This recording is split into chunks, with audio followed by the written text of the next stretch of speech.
This is a world premiere! It is a new year, a new format, and there are some new albums to sink my teeth into this year. And I hope you're as excited as I am because I have been waiting for this a very, very long time.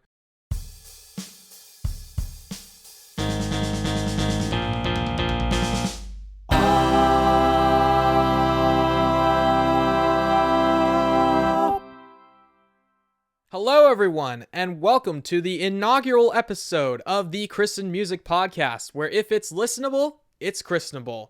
I'm your host, Chris Martins. Today, as per a request from Jake de los Reyes, friend of the show, we are going to take a look at Tyler the Creator's album, Cherry Bomb. This is the third album from Tyler the Creator, but this is admittedly my first foray into his music. Please don't get mad at me. I heard See You Again from Flower Boy, and I loved Earthquake from Igor, but that's about it. I've heard more about his changing reputation more than I did his actual music. What I heard about Tyler, mostly from the After Effects clad video essay crowd, you know the type, was that he was one of those edgy rappers who said very vulgar things in his lyrics, even by rapper standards, then changed his style into something a little more vulnerable and relaxed. Which brings me to Cherry Bomb. With what I've heard about and from Tyler, I can say that this record is a happy medium between those two opposed personalities that Tyler has shown us over his career. I went into this album blind. I heard an album that was a bit clunky in how it handled mixing and the clashing brash and sensitive sides of Tyler, but nonetheless enjoyable. It's a great all-arounder kind of record that has a bit of something for everybody. There are aggressive tracks as well as gentle tracks, which you'll find mostly structured in a way that makes sense narratively. What I took away from this record, though, was that it was a transition from an angry place to a brighter place, and I like to hear that, especially done as well as this.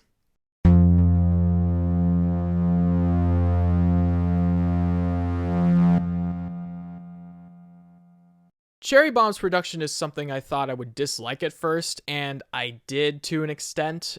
It definitely took some getting used to, especially with the louder tracks. The softer tracks are mixed quite well, and the louder tracks are a little more controversial. I don't mind the whole bass boost motif with these tracks. In fact, I like it, but I come from the school of thought that says if you want to go loud and aggressive, you typically want to make every element that you have loud and aggressive. With those louder tracks on this record, they have Tyler buried in the mix. It's loud and bombastic, but the beat is more front and center when it really should be Tyler. While the title track is an absolute banger, this is the song where this problem is worst. The front side of this album has a rougher production style, and it made a few critics go yuck, including myself, but it oddly works for this record. It balances the aggressive and chill vibes as roughly as you would expect, which makes sense with this album. It's rough, then mellows out closer to the end. The other more likable side of this album's production is its panning. It's absolutely everywhere. It's not just this bass-caked wall of noisy hip-hop, but it's a noise that you feel all over. This record does not skimp out on bass, as I've already mentioned, but it doesn't skimp out on anything else either. Cherry Bomb is a very lushly, lovingly arranged record. This album envelops you in both abrasive and beautiful, often connecting those two parts in a very intriguing way. The sound play helps with that immensely. Even if there is a lack of a defined sound, it's a sound that changes as the album progresses, which brings me to my next topic.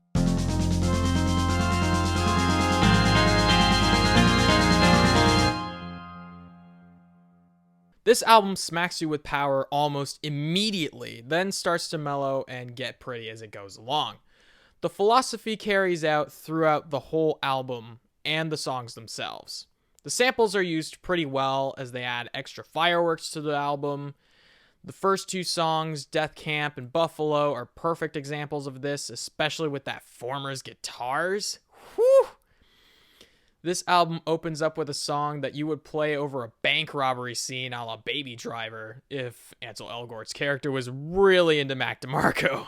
I love it. Speaking of early tracks on this album, the bass on this thing is on a spectrum between present and loud.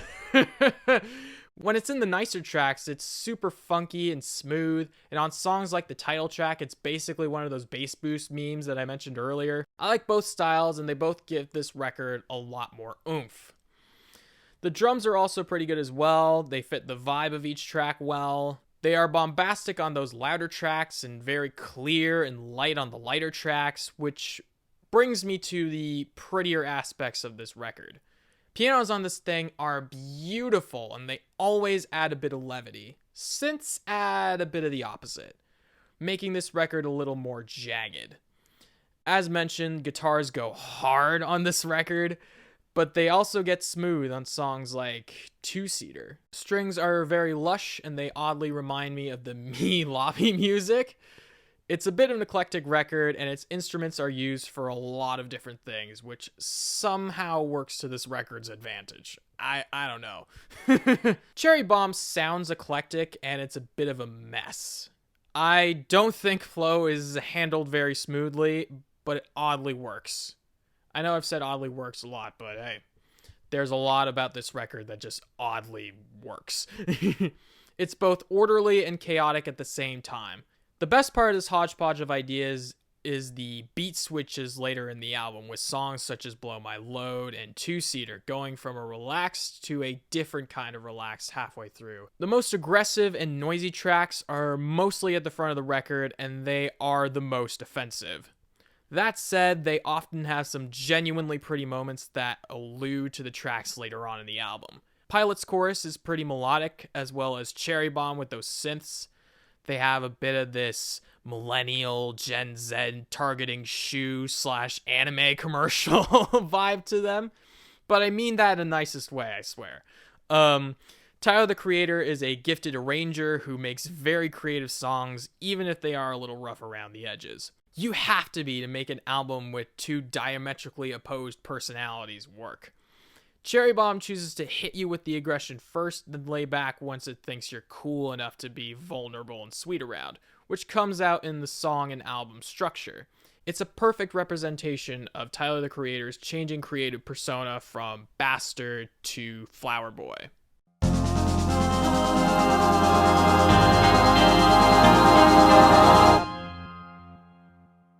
The lyrics on this thing are about as eclectic as the instruments that come with them. Tyler, the Creator, is a big reason for that. The tone of Tyler's voice changes from song to song, which fits each feel pretty well. His singing is clean and pretty on those lighter tracks. He also gets some nice layering on the end of the title track with that OKAGA, as well as pretty much all of fucking Young with those sweeping backing vocals. Oh, man! He has a deadpan yet raspy flow on Buffalo, which I really like. It gets even more deadpan, but this time with more sadness on the next track, Pilot, which is even better, and it makes it a key track on the record. Then there's that pitched up flow, which works for some of those songs, like the second half of Two Seater, since it's kind of going for that cutesy kind of vibe. While on Run and Keep the O's, it's kind of obnoxious. There's also those high raspy licks from Tyler that add a little bit of fun to the album. They may be annoying at times, but I digress. The rhyming schemes are actually pretty creative. SMUCKERS, for example, has some of my favorite lines on the whole record. All of this is not even bringing up the features. Women on this record always show up to play. Whether it's Kali Uchis on Fucking Young or Alice Smith on The Closer, they all sing beautifully and add to those lighter songs. I like Kanye's feature on SMUCKERS, which ties into the core message of the song quite well. Lil Wayne's feature on the same track is just, okay. Overall, it's a solid bunch of artists with a few duds from Tyler and the gang, but nothing too terrible and a few gems. The lyrics are sporadic and all over the place, which is perfect for this kind of album. There isn't a tight-knit concept to talk about, as this is a more collection of songs type of record. And that's fine given the split motif of Cherry Bomb. You're not getting that high concept, high IQ, Kendrick Lamar-esque, life-changing experience, and Tyler is very vocal about that early on. There's not much in the way of cohesion besides that car thing from the end of the title track to two-seater, which I really wish were more prominent, except for the wings motif, which I'll get into later. There's this fairly standard pop/hip-hop album vibe from a lyrical standpoint with flexing, roasting the haters, and love. The real selling point here is not necessarily any discernible message, but more vocabulary used and tone. From the first few tracks, we get an aggressive Tyler that uses vulgar language that even the most lenient of listeners would find that he crossed a line with. With all that said, there's a dissatisfaction with the edgy demeanor that he became famous for, and he decides to relax a little. It's here where I say that the whole theme of transition comes more into view. Cherry Bomb was not expected of Tyler at the time, but it was time to change things up, you know? The whole edgy rapper thing was only going to take him so far until he became a laughingstock or irrelevant, and it was time to find his new wings and spread them. This album is about finding yourself and maturing as a person, even if that transition can be a little rough.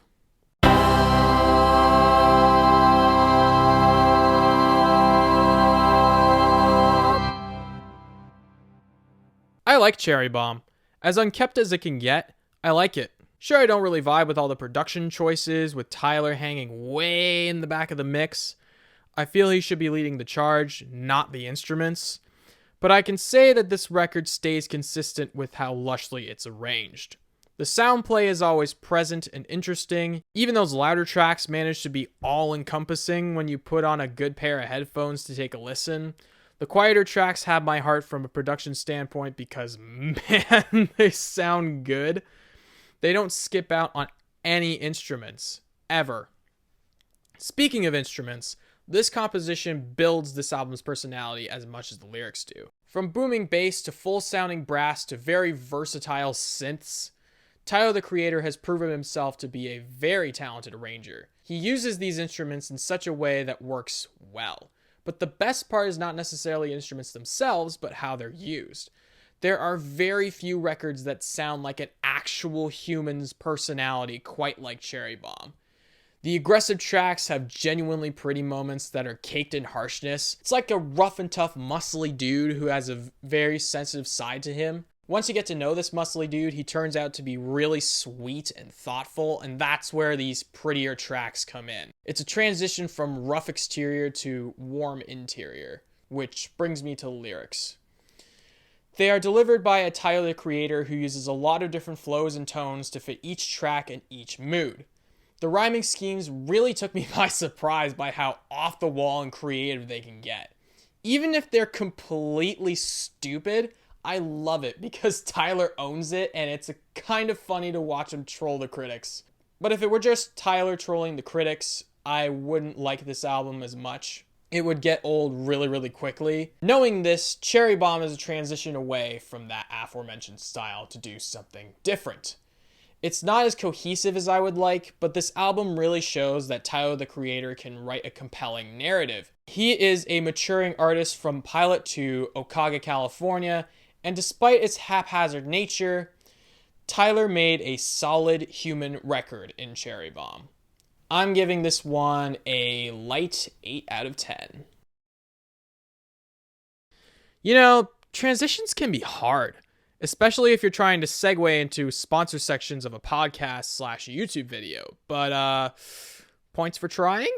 The Christened Music Podcast is brought to you in part by Denzel Smatter, host of the Denzel XI Podcast, the #1 podcast in the country. Denzel has produced for Toronto rappers such as Houdini, Jay Neat, and Roni, and in his podcast, he talks about his craft in music production as well as what's going on in the music industry. You can listen to the Denzel XI podcast on SoundCloud as well as YouTube if you search for Denzel XI. That's Denzel XI. You can also follow Denzel on Twitter and Instagram, where he uploads his podcasts as well as his beats. That's the Denzel XI podcast. The #1 podcast in the country. I love saying that. The Christened Music Podcast is also brought to you in part by The Hood Teacher and his podcast, The Evil Eyes of Toronto. The Hood Teacher is an upcoming rapper from Toronto who has been around the block. In his podcast, he talks about gang violence and politics in the streets of the Six. He is a vital voice in this city's time as gang violence rises. Class will be in session on SoundCloud. Follow the professor on Instagram at Mr.9. That's Mr.9INE. Look for the Evil Eyes of Toronto, or they'll be watching you. And with that, I hope you enjoyed this review of Tyler, the Creator's Cherry Bomb. Thank you all so much for listening and watching. Thanks again to Jake for requesting that I take a look at this record. It was a fun album to listen to and a great way to kick off the Christened music year. At least better than a certain album that we don't talk about. As for the rest of you, let me know your thoughts on this record in the comments below. If you want to see more of my musical endeavors, you can subscribe to Martellin's Music on YouTube. Also follow me on Instagram, Twitter, Facebook, and TikTok at Martellin's Music. If you just want reviews, you can check out @ChristenedMusic on Instagram to get more review-related content and use our hashtag ChristenedMusic. You can also find me on my website, martellinsmusic.wixsite.com/music. And before I leave you, I have music of my own that I am anxious to share with you, and it sounds just a little like...